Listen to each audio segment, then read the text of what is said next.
Hello बच्चों, जैसा कि आपको पता है कि एग्जाम आ चुकी है और हम लोगों का मेन टॉपिक्स पढ़ना बहुत ही जरूरी है। तो फाइनल एग्जामिनेशंस के लिए हम लोग मेन टॉपिक्स पढ़ने जा रहे हैं कंपनी का, जो सबसे ज्यादा मार्क्स गेन करवाएगा आपको पूरे एग्जाम में। तो लास्ट टाइम हमने पढ़ रखा था कंपनी के बारे में कि कंपनी क्या होती है, क्यों फॉर्म की जाती है। तो एक बार फिर से हम लोग उसको रिपीट कर लें। एक कंपनी लार्ज स्केल बिजनेस जब हम लोग करते हैं, हमें बहुत ज्यादा पैसे की जरूरत पड़ती है, तो हम लोग फॉर्म करते हैं कंपनी, जिसमें बहुत ज्यादा लोगों की जरूरत होती है। तो कंपनी को जब कैपिटल रिक्वायरमेंट होता है, कंपनी को जब पैसे की जरूरत होती है, वो अपना बिजनेस फॉर्म करना चाहती है, तो वो कैपिटल रिक्वायरमेंट्स के लिए लोगों को कहती है कि आप इन्वेस्टमेंट करें, हमारे बिजनेस में पैसे लगाएं। ठीक, लेकिन क्योंकि कंपनी इतनी बहुत बड़ी होती है, तो इतने लार्ज स्केल पर इन्वेस्टमेंट कैसे होगा, तो वो अपने सारे कंपनी को छोटे छोटे पार्ट में डिस्ट्रीब्यूट कर देती है। आपको लास्ट क्लास में हमने बताया था कि जब कंपनी अपने पूरे कैपिटल को छोटे छोटे स्मॉल डिनोमिनेशन में बांट देती है, तो उसको हम लोग क्या कहते हैं, शेयर्स कहते हैं। तो आज हम लोग पढ़ेंगे कि कंपनी को जब पैसे की रिक्वायरमेंट होती है, कैपिटल की जरूरत पड़ती है, तो वो लोगों को कहती है कि मेरे बिजनेस में इन्वेस्ट कीजिए। ठीक, तो इन्वेस्टमेंट करने के लिए कंपनी क्या इशू करती है? कंपनी इशू करती है आईपीओ। आपने सुना होगा, बहुत बार नाम सुना होगा आईपीओ। इसको कहते हैं इनिशियल पब्लिक ऑफरिंग। अगर आपके क्वेश्चन में इससे कोई रिलेटेड क्वेश्चन आता है तो बता सकते हो कि कंपनी, एक न्यू कंपनी कैपिटल रिक्वायरमेंट के लिए क्या इशू करती है? IPO, initial public offering. मतलब पब्लिक को कहती है हमारे बिजनेस में आइए और पैसा लगाइए, हमारे बिजनेस में आइए और हिस्सेदारी खरीदिए। और हर एक छोटा छोटा हिस्सा क्या कहलाता है? शेयर्स। ये तो हम लोग लास्ट क्लास ही पढ़ चुके हैं। तो कंपनी अपने शेयर्स को फर्स्ट टाइम जब इशू करती है, तो उसको हम लोग क्या बोलते हैं? आईपीओ। अब लोग पैसे इन्वेस्टमेंट करना स्टार्ट करते हैं कंपनी में कि मुझे भी शेयर चाहिए, मुझे शेयर चाहिए, मुझे शेयर चाहिए। जितने लोग इन्वेस्टमेंट करते हैं, सारे लोगों को कंपनी में क्या मिलता है? हिस्सेदारी मिलती है। और कंपनी में हिस्सेदारी को ही हम लोग क्या कहते हैं? शेयर्स कहते हैं। कंपनी का हिस्सा ही शेयर्स कहलाता है। मतलब कहीं ना कहीं आपने अगर शेयर्स खरीदा है, मतलब आपने ओनरशिप खरीदी है, उतनी कंपनी का उतना हिस्सा आपका हुआ, मतलब आप उतने हिस्से के क्या बन गए? ओनर बन गए। तो याद रखोगे, shareholder are owner of the company. Share holder जो होते हैं उतने हिस्से के मालिक होते हैं। और ये छोटा छोटा हिस्सा, आप अगर दो शेयर्स खरीदते हो, तो आप दो हिस्से के मालिक बन जाते हो, ओनर बन जाते हो कंपनी के। समझ में आ गई बातें? तो आगे चलते हैं। तो हम पैसे लगाकर क्या खरीदते हैं? हिस्सेदारी खरीदते हैं। और हिस्सेदारी को हम लोग क्या नाम देते हैं सर? शेयर्स का नाम देते हैं। Is it clear? आगे बढ़ते हैं। चलिए आगे, आप लोगों को लास्ट टाइम भी हमने बताया था कि शेयर्स जो है वो दो तरह का होता है। एक कंपनी दो तरह के शेयर्स को इश्यू कर सकती है। कौन कौन सा सर? इक्विटी शेयर्स और प्रेफरेंस शेयर्स। आपने बचपन में भी पढ़ा होगा, सुना होगा कहीं से कि कंपनी जो है दो तरह के शेयर्स इशू करती है। या आप पढ़ रहे होगे 12th एग्जाम के लिए प्रिपरेशन कर रहे होगे, तो आपको पता होगा कि कंपनी जो है दो तरह के शेयर इशू करती है, इक्विटी शेयर और प्रेफरेंस शेयर। आज हम समझेंगे इसमें मेन टॉपिक जो आपकी थ्योरी में आ सकता है, difference between equity shares and preference shares.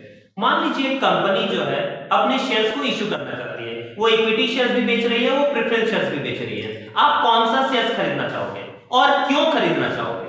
अगर आप इक्विटी शेयर को चूज करते हो तो क्यों करते हो? अगर आपको प्रेफरेंस शेयर चूज करना है तो क्यों करना है? तो इसमें डिफरेंस क्या है? तो मेजर डिफरेंसेस जो मैंने बनाया है equity shares and preference shares के लिए, वो ये है। तो ध्यान देंगे मेजर डिफरेंसेस क्या है। सबसे पहले मैं बता दूं, इक्विटी का मतलब होता है इक्वल। मतलब उसमें सारे लोग इक्वल होते हैं, उसमें किसी को भी ज्यादा या कम प्रेफरेंस नहीं दिया जाता है, सबको इक्वलाइजेशन, सबको एक साथ रखा जाता है। लेकिन जैसा कि नाम से ही समझ में आ रहा है, प्रीफरेंस, मतलब इनको कोई स्पेशल अधिकार होता है, स्पेशल राइट्स होते हैं इनके पास। तो सबसे पहले अगर आप देखोगे कि प्रेफरेंस शेयर्स के नाम के आगे 12%, 10%, 6% ऐसा आपको दिखा हुआ मिलेगा। ये होता क्या है? तो प्रेफरेंस शेयर्स को प्रेफरेंशियल राइट्स रहता है। ये अगर 12% लिखा हुआ है, कहने का मतलब है कि आपको साल में 12% 12% का इनकम होगा ही होगा। मतलब अगर आप 1000 रुपए लगाते हो तो 1000 रुपए का 12% आपको 120 रुपए मिलेंगे ही मिलेंगे। ये आपका फिक्स है। अगर आपका 10% प्रेफरेंस शेयर है तो आपको 10% मिलेंगे ही मिलेंगे, चाहे फर्म को प्रॉफिट हो या लॉस हो। तो अब डिपेंड करता है, सबसे पहला प्रेफरेंस शेयर्स में डिपेंड करता है कि वो कितना परसेंट वाला प्रेफरेंस शेयर है। समझ में आ गई? तो एक एक करके हम लोग इसके चीजों को पढ़ते हैं, ध्यान से सुनोगे। सबसे पहला होता है डिविडेंड। तो अब आप बोलोगे सर डिविडेंड क्या होता है? एक बिजनेस में आप हिस्सेदारी खरीद रहे हो, एक बिजनेस के मालिक बन गए हो, आप इन्वेस्टमेंट कर रहे हो। किसी भी बिजनेस में कोई इन्वेस्ट क्यों करता है? ऑब्वियसली प्रॉफिट के लिए। हम पैसा क्यों इन्वेस्ट करेंगे? प्रॉफिट कमाने के लिए। तो याद रखोगे कंपनी में जो भी प्रॉफिट होता है उस प्रॉफिट को क्या नाम दिया जाता है? डिविडेंड का नाम दिया जाता है। कंपनी में कोई भी प्रॉफिट होता है तो उस प्रॉफिट को हम लोग क्या बोलते हैं? डिविडेंड कहते हैं।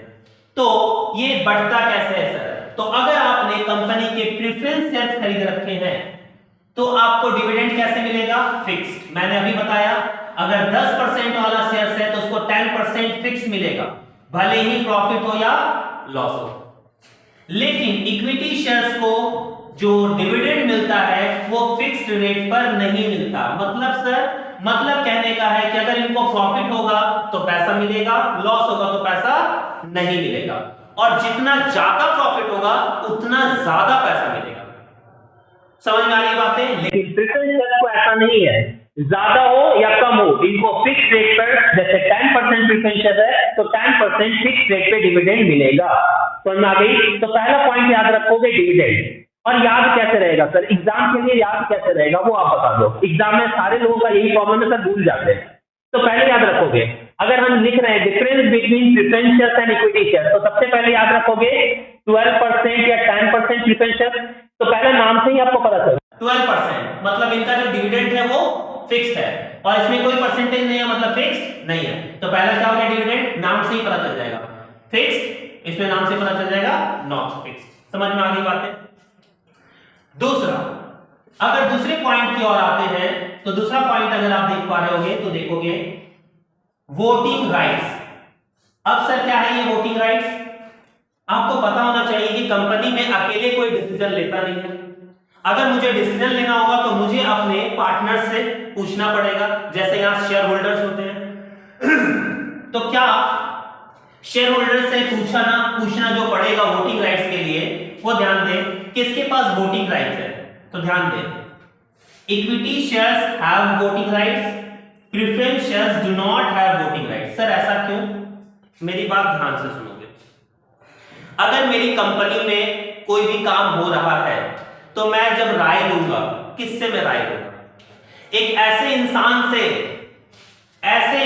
से जिसका डिविडेंड फिक्स्ड है, जिसको बिजनेस के प्रॉफिट लॉस से कोई मतलब नहीं, मतलब है अपने पैसे से।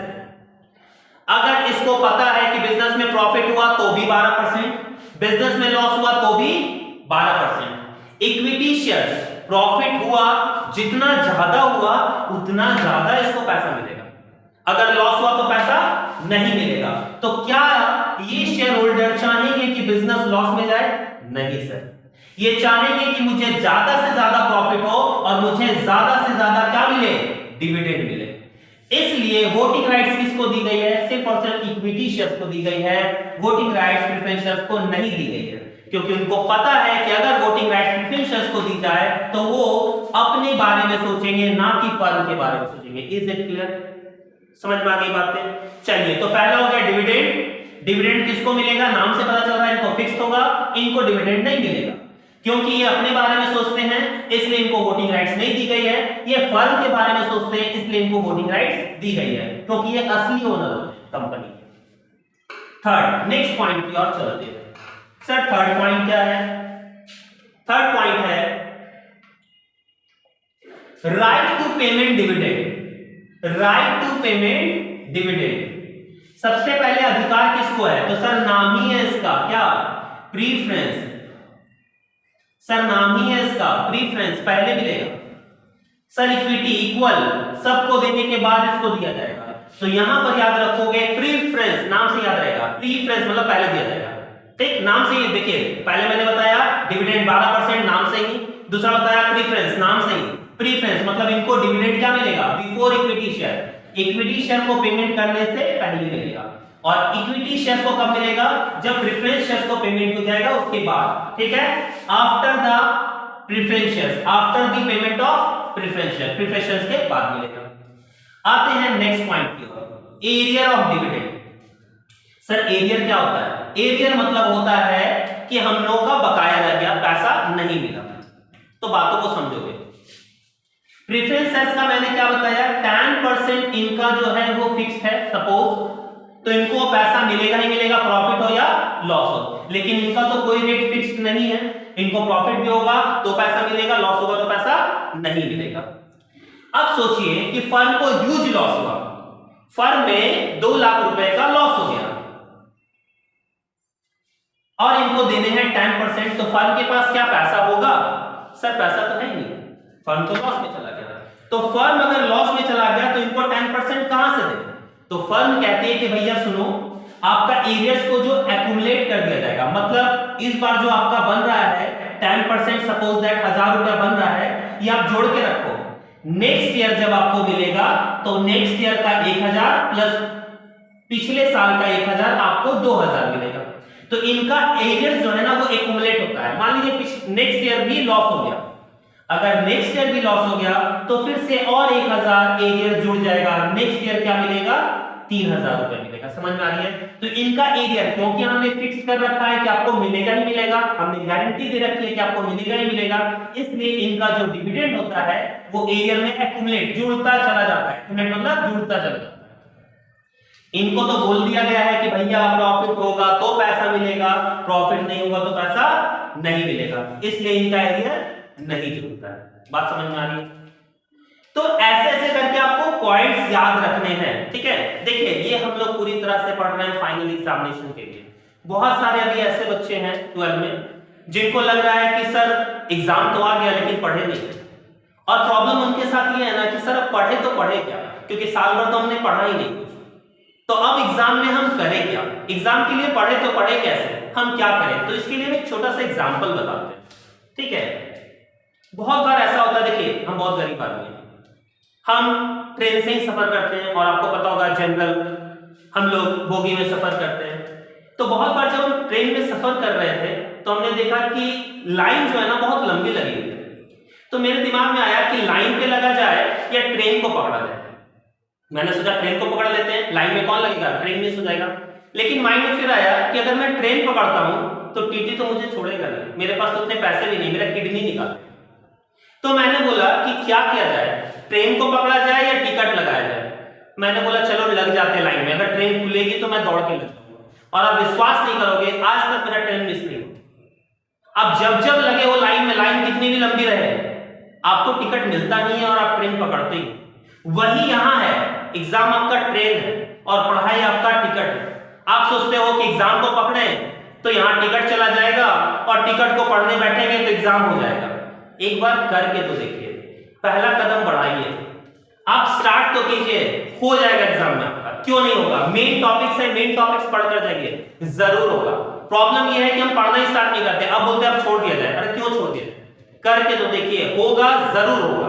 स्टार्ट कीजिए, स्टार्ट करोगे बहुत होगा, अभी भी टाइम, स्टार्ट करके देखिए। चलिए तो फिर से हम लोग पॉइंट्स में आते हैं, प्रेफरेंस शेयर्स और डिविडेंड। क्या था, प्रेफरेंस शेयर्स को एक्यूमुलेट होगा डिविडेंड, मतलब जुड़कर मिलेगा, इसका डिविडेंड जुड़ता चला जाता है क्योंकि इनका रेट ऑफ डिविडेंड फिक्स होता है। इनका डिविडेंड नहीं जुड़ेगा क्योंकि इनका रेट ऑफ डिविडेंड फिक्स नहीं होता है। आगे की ओर बढ़ते हैं।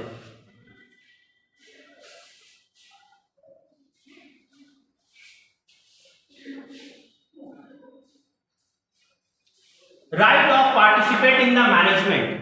अब मैंने पहले भी बताया था, प्रेफरेंस शेयर्स अपने बारे में सोचते हैं, इक्विटी शेयर्स फर्म के बारे में सोचते हैं, क्योंकि फर्म को फायदा होना मतलब इक्विटी शेयर्स को फायदा होना।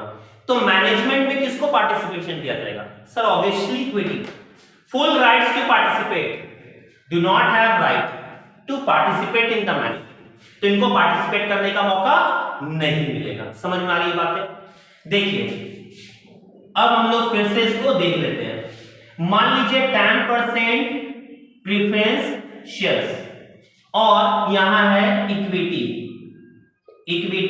शेयर्स। जैसा कि नाम से ही पता चल रहा है आपको 10%, याद आ गया होगा रेट ऑफ डिविडेंड क्या होगा, फिक्स्ड होगा सर, और इसमें फिक्स्ड नहीं होगा। ठीक, नाम से पता चल रहा सर प्रीफरेंस मतलब सबसे पहले किसको पैसा मिलेगा, डिविडेंड का पैसा मिलेगा प्रेफरेंसेस को सबसे पहले। तो before the payment of equity share holders preference share holder gate dividend, और इक्विटी शेयर्स को प्रेफरेंस शेयर्स के बाद पैसा मिलेगा डिविडेंड का। इनको क्योंकि रेट फिक्स है, इनका जुड़ता चला जाएगा हर साल, एक साल का एरियर दूसरे साल का एरियर तीसरे साल एक्यूमुलेट होगा, इनका एक्यूमुलेट नहीं होगा क्योंकि इनको प्रॉफिट होगा तो ही मिलेगा। ठीक, अच्छा, क्योंकि ये अपने बारे में सोचते हैं इनको वोटिंग राइट्स होगा नहीं सर, ये अपने बारे में सोचते हैं इनको वोटिंग राइट्स नहीं होगा, क्योंकि ये फर्म के बारे में सोचते हैं इनको वोटिंग राइट्स होगा। अच्छा, क्योंकि ये अपने बारे में सोचते हैं पार्टिसिपेट करेंगे मैनेजमेंट में, नहीं सर ये पार्टिसिपेट नहीं करेंगे। और क्योंकि ये फर्म के बारे में सोचते हैं पार्टिसिपेट करेंगे, हाँ सर ये पार्टिसिपेट करेंगे। तो ये पॉइंट्स है, बहुत इजी तरीके से आपको याद हो जाएगा अगर आप सिर्फ नाम याद रखते हो तो। अच्छा सर नाम ही भूल गए तो, सर नाम भूल गए तो भाई क्वेश्चन में तो दिया रहेगा ना, difference between equity share and preference share पूछेगा ना आपसे, difference between equity share and preference share, नाम तो वही दिया हुआ है, वहीं से कर लीजिए, बात खत्म। समझ में आ रही है? तो ये थे difference between equity share and preference share. अब कंपनी आपको बेच रही है दो तरह के शेयर्स, एक बेच रही है इक्विटी शेयर, एक बेच रही है प्रेफरेंस शेयर। अब आपको देखना है कि कौन सा शेयर हम प्रेफरेंस शेयर्स लें, अपनी लाइफ को सिक्योर करें, या इक्विटी शेयर्स लें, रिस्क लें, क्योंकि जितना ज्यादा रिस्क लोगे उतना ज्यादा प्रॉफिट होगा, क्योंकि इनका बाउंडिंग नहीं है 10%। अगर बिजनेस अच्छा करती है, जितना ज्यादा कमाते हैं तो इनको उतना ज्यादा पैसा मिलेगा, लेकिन इनका क्या है, इनका कम मिलेगा, कितना 10% 12% जो फिक्स्ड है वही मिलेगा। इसलिए याद रखोगे ज्यादा रिस्क बेयरर कौन होते हैं, equity share holder. Equity share holder ज्यादा रिस्क लेते हैं, प्रेफरेंस शेयर होल्डर कम रिस्क लेते हैं, इसलिए इनको कम रिस्क बेयरर कहा जाता है, और जितना ज्यादा रिस्क लेंगे उतना ज्यादा प्रॉफिट होगा। समझ में आ गई बात है? चलिए, तो ये हमने देख लिया कि कंपनी को पैसे की जरूरत पड़ती है तो कंपनी क्या करती है, शेयर इशू करती है, और शेयर को हम लोग क्या बोलते हैं, आईपीओ, इनिशियल पब्लिक ऑफरिंग। वो लोगों को कहती है भाई आओ मेरे बिजनेस में पैसा लगाओ, जिसमें दो तरह के होती है। अच्छा, कुछ पॉइंट्स कर लेते हैं सर, ठीक, कुछ पॉइंट्स को क्लियर आउट कर लेते हैं। जैसा लास्ट टाइम हमने बताया था, shares can be issued at premium, at discount. तो सर हमको पता है कि शेयर्स में डिस्काउंट में इशू नहीं हो सकता, क्यों, क्योंकि सेक्शन कौन सा, 53, section 53 of the companies act 2013 कहता है कि एक कंपनी, नई कंपनी शेयर्स को डिस्काउंट में इशू नहीं कर सकती है। ठीक, वो किस में इशू कर सकती है, या तो एट पर पे या तो एट प्रीमियम पे इशू कर सकती है। अच्छा सर, प्रीमियम पे इशू कर सकती है, ये कहां बताया गया, ये बताया गया है सेक्शन 52 में 2013 एक्ट। याद रखिए कि छोटा छोटा पॉइंट्स है, आपको बहुत हेल्प करेगा। तो एक कंपनी अपनी शेयर्स को प्रीमियम में इशू कर सकती है, सेक्शन 52 में बताया गया। एक कंपनी अपने शेयर्स को डिस्काउंट में इशू नहीं कर सकती है, ये सेक्शन 53 में बताया गया 2013 एक्ट। ठीक, तो यहां फर्स्ट पॉइंट जो था हम लोगों का आंसर कि कंपनी शेयर्स को कैसे कैसे इशू कर सकती है, तो उसका आंसर तो आपको पता ही है, एट पर और एट प्रीमियम। चलिए दूसरा क्वेश्चन देखते हैं, the equity share holders are of the company. Company के क्या होते हैं, creditors, owner, customers, none of these. तो हमने सर पढ़ रखा है कि कंपनी का वो हिस्सा खरीदते हैं, और कंपनी का जैसे ही वो हिस्सा खरीदते हैं वो कंपनी के उतने हिस्से के मालिक बन जाते हैं। कंपनी के रियल ओनर होते हैं कौन, इक्विटी शेयर होल्डर, क्योंकि कंपनी में वो हिस्सेदारी खरीद रहे हैं, और हिस्सा खरीदोगे मतलब आप क्या हो गए, रियल ओनर हो गए। तो कंपनी के ओनर होते हैं कौन, शेयर होल्डर्स। ठीक, चलिए सर आगे बढ़ा जाए, आगे क्या कहता है, कहता है equity share holders are of the company. Share holder क्या मिलता है, शेयर होल्डर को क्या मिलता है, अभी मैंने बताया क्या मिलता है, क्या इंटरेस्ट मिलता है, क्या डिविडेंड मिलता है, क्या कमीशन मिलता है, क्या प्रॉफिट मिलता है? तो आपको मैंने बताया कि प्रॉफिट को ही कंपनी में क्या बोला जाता है सर, डिविडेंड। जो प्रेफरेंस शेयर में क्या होता है सर, फिक्स्ड, और इक्विटी शेयर में फिक्स्ड नहीं होता है। तो इसका आंसर क्या होगा, डिविडेंड, क्योंकि शेयर होल्डर्स को क्या मिलता है, डिविडेंड। ठीक, तो कंपनी में जो भी प्रॉफिट बढ़ता है उसको हम लोग क्या बोलते हैं, डिविडेंड। आगे, a company can issue, company क्या इशू कर सकती है, equity share, preference share? Sir equity and preference both, ये तो हम लोग पढ़ ही चुके हैं। चलिए आगे बढ़ते हैं। अब कहता है to whom dividend is get at the fixed rate of the company in a company, एक कंपनी में फिक्स्ड रेट पे किसको मिलता है सर, प्रेफरेंस को या इक्विटी को? अभी हमने बताया किसको मिलता है, प्रेफरेंस शेयर होल्डर्स को।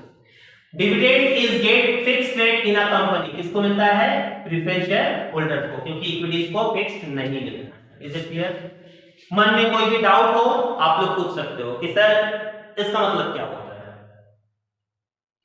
अच्छा सर, अब company can not issue shares at discount, अभी मैंने बोला एक कंपनी अपने शेयर को डिस्काउंट में इशू नहीं कर सकती, किसके अकॉर्डिंग, सेक्शन 53। कौन सा एक्ट, कंपनीज एक्ट 2013। 53 में डिस्काउंट में इशू नहीं कर सकती। इशू कैसे कर सकती है, एट पर और एट प्रीमियम। और यही क्वेश्चन है दूसरा, company can issue share at a premium, तो प्रीमियम को किसमें इशू कर सकती है, 52। सेक्शन 52 2013 एक्ट में बताया गया कि कंपनी अपने शेयर्स को प्रीमियम में इशू कर सकती है और डिस्काउंट में इशू नहीं कर सकती। 53 में बताया गया है डिस्काउंट में इशू नहीं कर सकती, 52 में बताया गया है कि वो प्रीमियम में इशू कर सकती है। Any doubt? चलिए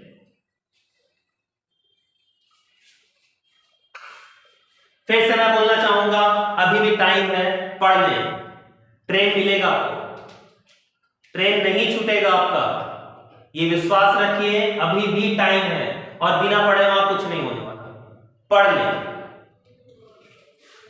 शेयर अलॉटमेंट अकाउंट कीज, अब आता है मेन, शेयर अलॉटमेंट अकाउंट क्या होता है, तो इसके बारे में हम लोग समझेंगे। Sir application, allotment, first call, final call, ये क्या होता है पूरा, उसके लिए हम लोग पहले पढ़ते हैं शेयर अलॉटमेंट अकाउंट कीज होता क्या है सर, ये पर्सनल। याद रखोगे, कोई भी क्वेश्चन पूछे, शेयर्स एप्लीकेशन बोले या शेयर्स अलॉटमेंट बोले या शेयर्स कैपिटल बोले, कोई भी पूछे वो सारा का सारा क्या होता है, पर्सनल अकाउंट होता है। याद रखिएगा, पर्सनल अकाउंट। ठीक, और पर्सनल अकाउंट तो आप लोग जानते ही होंगे, नहीं जानते हो तो इसका बेसिक जो मेरा वीडियो है वो देख लो कि पर्सनल, रियल और नॉमिनल 3 टाइप्स ऑफ अकाउंट होते हैं, वो क्या होता है, आपको पता चल जाएगा कि कौन सा अकाउंट क्या होता है।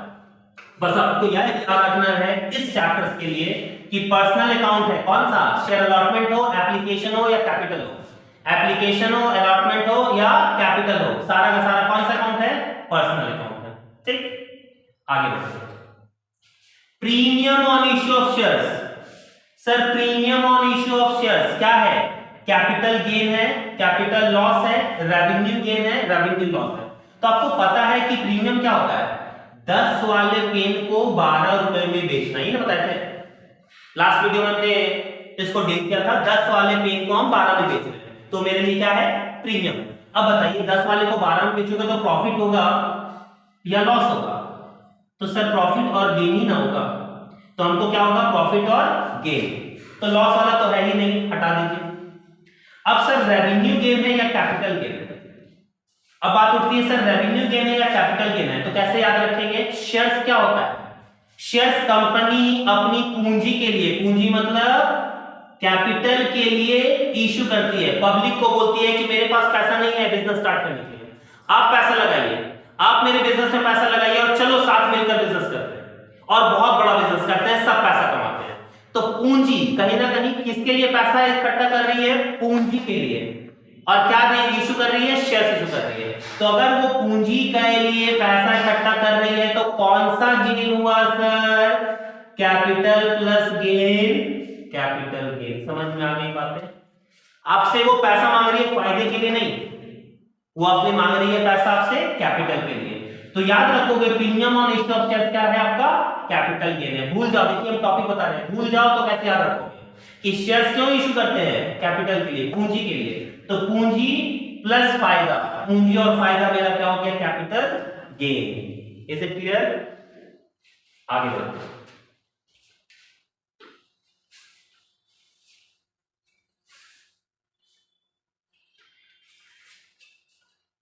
बाकी और भी सब्जेक्ट्स में अगर आपको डाउट है तो आप बता सकते हो सर, उसके लिए इस चैप्टर का वीडियो बना दीजिए, वो भी वीडियो में डाल दूंगा और उस चैप्टर के लिए इंपॉर्टेंट टॉपिक्स, इंपॉर्टेंट पॉइंट्स को मैं डील कर दूंगा। आप लोग इसको जरूर से जरूर देखोगे और बार-बार देखोगे ताकि आपको याद रहे कि कौन सा सेक्शन क्या बताता है। ठीक, आगे शेयर्स एप्लीकेशन अकाउंट, अभी मैंने बताया एप्लीकेशन हो, अलॉटमेंट हो या कैपिटल हो, कौन सा अकाउंट है सर, पर्सनल अकाउंट। अभी मैंने बताया कि वो एप्लीकेशन हो, अलॉटमेंट हो, सारा का सारा कौन सा अकाउंट है, पर्सनल अकाउंट है। बातें समझ में आ गई? तो यहां ये हम लोगों ने समझा टॉपिक कि सर एक कंपनी के पास पैसा नहीं है, वो बिजनेस स्टार्ट करती है पैसे के लिए और क्या इशू करती है, क्या इशू करती है, आईपीओ। वो जाती है और बेचती है अपने शेयर्स को। और शेयर्स जो आईपीओ इशू करती है वो दो तरह से इशू करती है, या तो वो बेचती है प्रीफरेंस को और या तो बेचती है वो इक्विटी, कि मेरे से या तो प्रेफरेंस शेयर्स खरीदो या तो मेरे से इक्विटी शेयर्स खरीदो। जो भी होगा वो क्या कहलाएगा, आईपीओ, इनिशियल पब्लिक ऑफरिंग। वो पैसे इकट्ठा करती है। और शेयर्स को वो कैसे इशू करती है, या तो एट वो पर पे इशू करती है या तो प्रीमियम पे। ये हमने पढ़ रखा, या तो वो उतने रुपीस में ही बेचेगी या तो उसको ज्यादा करके बेचेगी। और उससे रिलेटेड सारे क्वेश्चन हम लोगों ने डील कर दिए। ठीक है, समझ में आ गई बातें? तो ये था मेन टॉपिक शेयर्स के बारे में।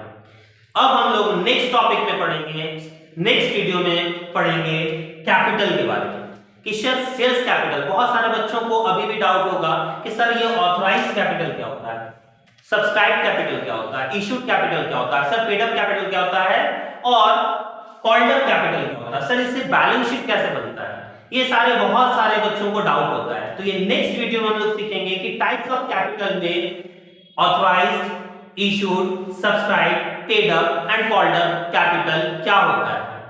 तब तक के लिए आप लोग इसको पढ़ते रहें, देखते रहें। धन्यवाद, बाय।